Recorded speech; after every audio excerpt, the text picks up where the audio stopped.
Nous sommes en 2007, quand on m'annonce que je souffre de sclérose en plaques. Alors, l'annonce du diagnostic de sclérose en plaques rémitante a eu lieu le 20 juillet 2007.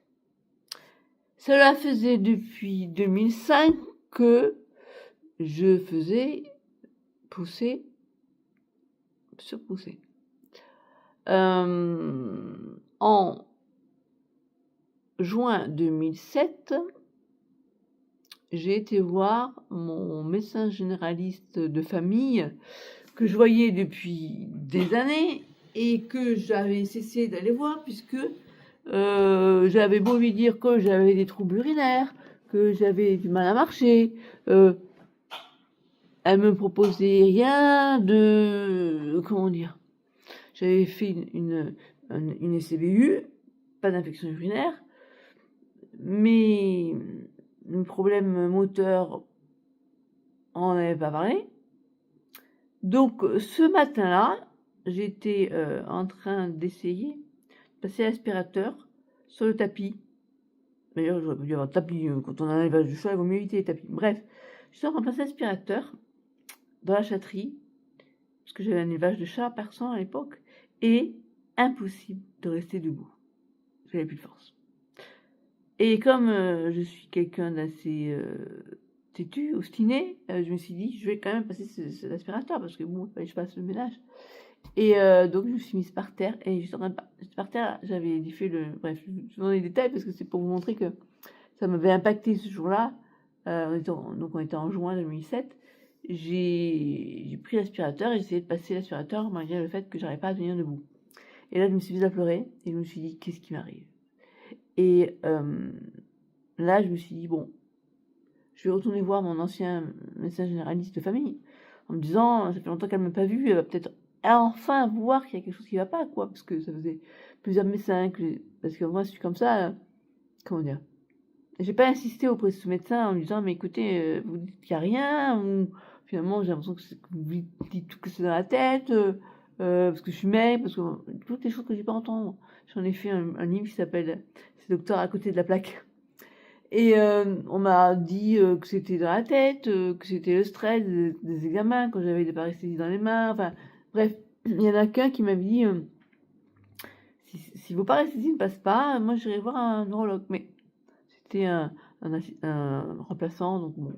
Et puis moi à l'époque, c'est vrai que j'étais, comment dire, je faisais des examens, donc c'est pas à ce moment-là que j'allais faire en plus. Je ne me suis pas vraiment préoccupée de ma santé. Mais là, cette fois-ci, là, j'en pouvais plus. Et je me suis dit, il faut vraiment comprendre ce qui se passe. Il faut savoir, je vous essaie de vous mettre dans le climat, parce que c'est important quand même. Euh, j'ai connu donc une poussée de cognitive en 2000, non, attends, en 94. Et en 2005, à nouveau des poussées. Et là, c'était plus des poussées motrices que j'avais. Et y compris des troubles de sensibilité. Je fais ça parce que j'avais plus de sensations dans les mains. Et donc, le médecin généraliste ne trouvait pas. Et puis ce jour-là, donc j'avais dit à ma mère, écoute, maman, je vais aller revoir ce docteur qui nous connaît depuis longtemps, et puis même si on ne doit pas ôter des heures dans sa salle d'attente. Et ce jour-là, je m'étais dit, donc, si elle ne trouve pas, je vais aux urgences. Donc, j'étais bien décidée à savoir enfin ce dont j'avais, ce dont je souffrais, et que c'était pas juste dans la tête, quoi.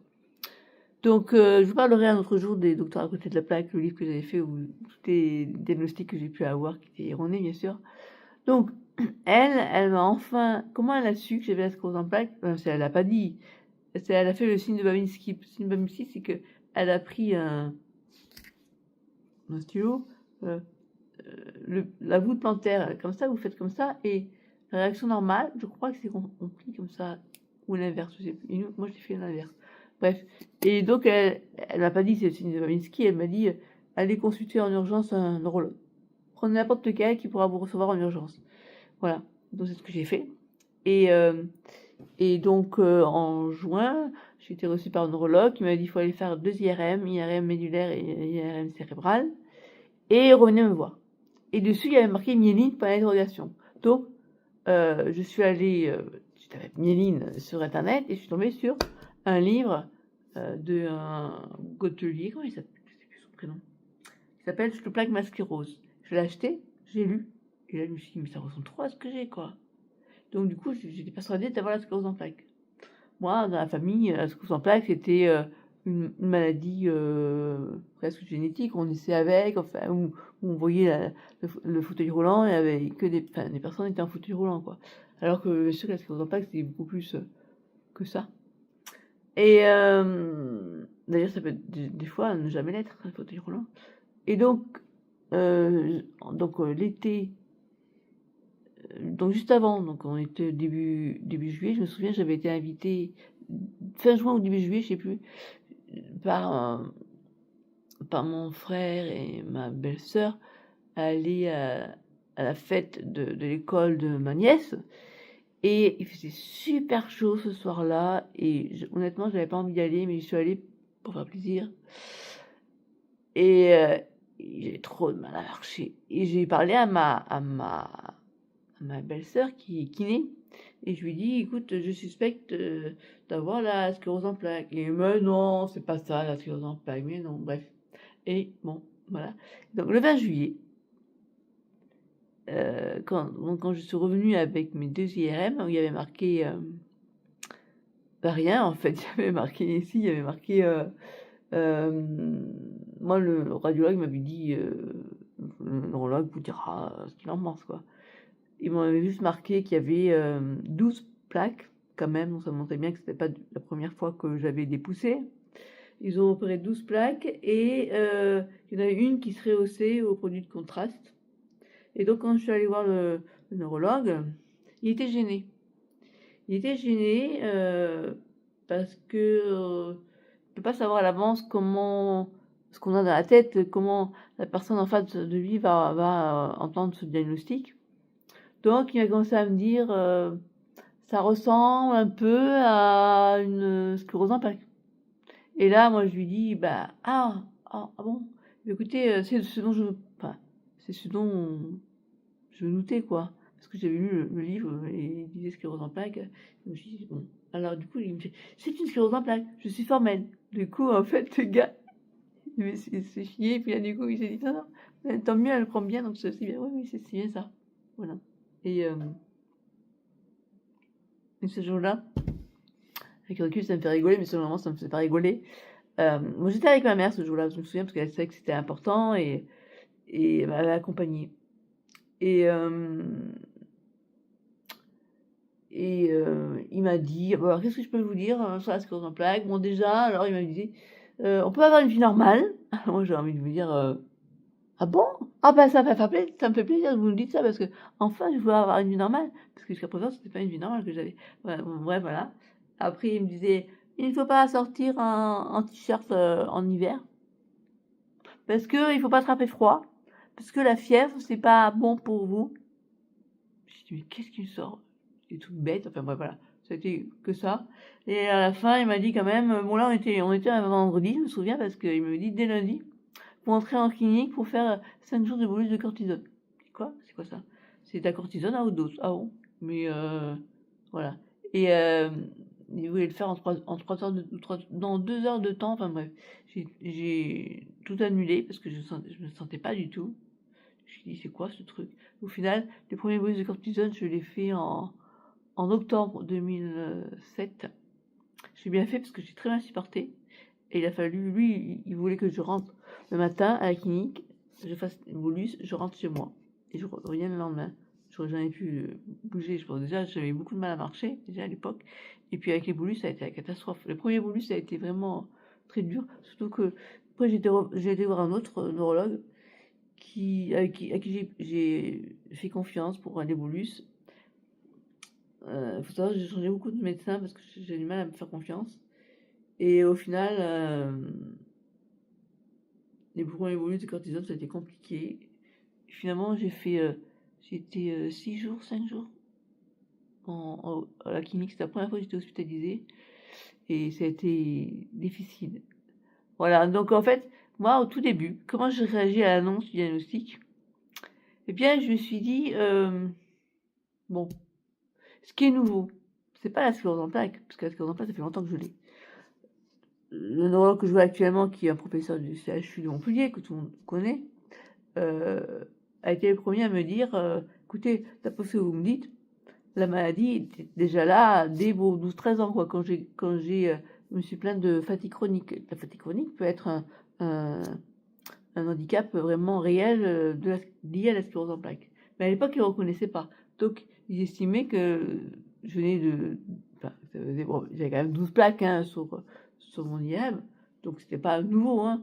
J'avais déjà eu des plaques avant, mais euh, moi je me disais, bon, ce qui est nouveau, c'est qu'on mette enfin un nom sur la maladie, sur les enfin, non, un nom sur ce que j'ai, ce dont je souffre.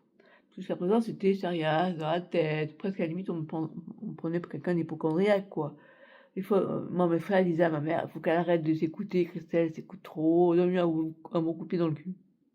Ma mère, elle me disait, Christelle, ça c'est ce que je dis, tes frères, moi, je te fais confiance, je sais que tu as vraiment quelque chose. On sait pas quoi pour l'instant, mais je te fais confiance. Vraiment. Et heureusement de s'écouter, sinon je crois que je serais encore sur mon tapis.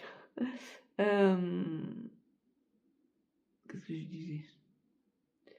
Donc voilà, ça a été ma réaction première, ça a été de me dire bon, soulagement, enfin, j'ai pu un bac pour dire j'ai vraiment quelque chose, enfin, j'ai quelque chose. Maintenant, on me disait, maintenant, il faut que je dise attention, doucement, on va pas se précipiter, ok. Maintenant, on me dit que c'est une sclérose en plaques, qu'est-ce que c'est que cette bête-là, quoi. Je voulais en savoir plus sur cette maladie. On va pas tout de suite aller se lancer, faire un bout de cortisone, prendre mon temps quand même. Bon. Et au début, je me suis dit, bon, finalement, la seule chose qui change, c'est maintenant je sais ce que c'est bien. Mais puisque j'ai vécu des années avec, sans être soignée, doucement, doucement. Et au final, avec le recul, j'ai compris que le premier diagnostic a été une CEP rémitante. Eh bien, déjà en 2007, quand on a diagnostiqué la maladie, j'étais en train de passer en phase progressive, en secondaire progressive. Et c'est le fait d'avoir que ça ait atteint ma motricité, que j'ai des troubles moteurs, qui a permis qu'on diagnostique la maladie. Tant que c'était des paresthésies dans les mains, ou une grosse fatigue, fatigue chronique, on disait ouais, c'est lié au stress des examens, c'est dans la tête, tout ça. Et du coup, là, pour pouvoir marcher, ça a poussé les médecins généralistes à me faire voir un neurologue qui a fait passer l'IRM, et l'IRM, ça peut pas. Voilà, on va passer à côté, quoi. Et maintenant, les IRM, j'en fais quasiment plus. Depuis. Alors, en 2010, c'est parce qu'il y a eu un deuxième diagnostic annoncé, c'était en 2010.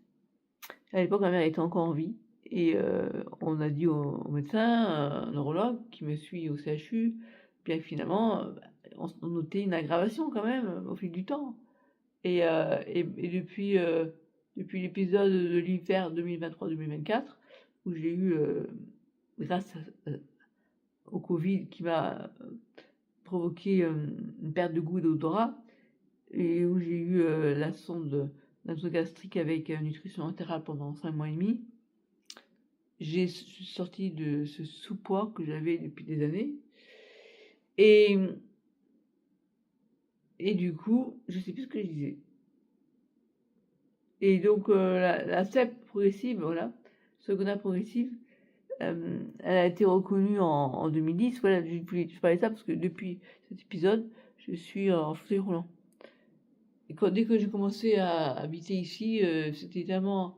J'ai apprécié la facilité de pouvoir être assise pour me faire à manger, par exemple, faire la cuisine.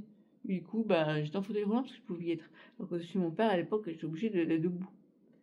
Voilà. Et la CEP progressive, c'est encore un autre diagnostic à digérer. C'est pas évident. Je vous en parlerai dans une autre vidéo si vous voulez. Si ça vous intéresse, dites-le moi. Faites un pouce pour me. Ouais, c'est pas évident de repenser à tout ça. C'est quand même une souffrance que j'ai vécue parce que la période d'errance médicale, on se demande qu'est-ce qu'on a, et puis c'est quand vos proches vous disent c'est rien, c'est dans la tête. Et puis à côté de ça, on passe de c'est rien, c'est dans la tête à attention, vite, il faut aller faire un bout de cortisone, on va vous mettre des doses de cortisone de cheval. Là, il me dit, attendez, on va se calmer. Entre j'ai rien et c'est grave, c'est une maladie. Bah, à l'époque, c'était une maladie, on disait c'est une maladie auto-immune, puis maintenant on dit c'est une maladie neurodégénérative, puisque la CEP est passée en mode progressif. Bref, on en reparlera dans une prochaine vidéo. Voilà, à bientôt.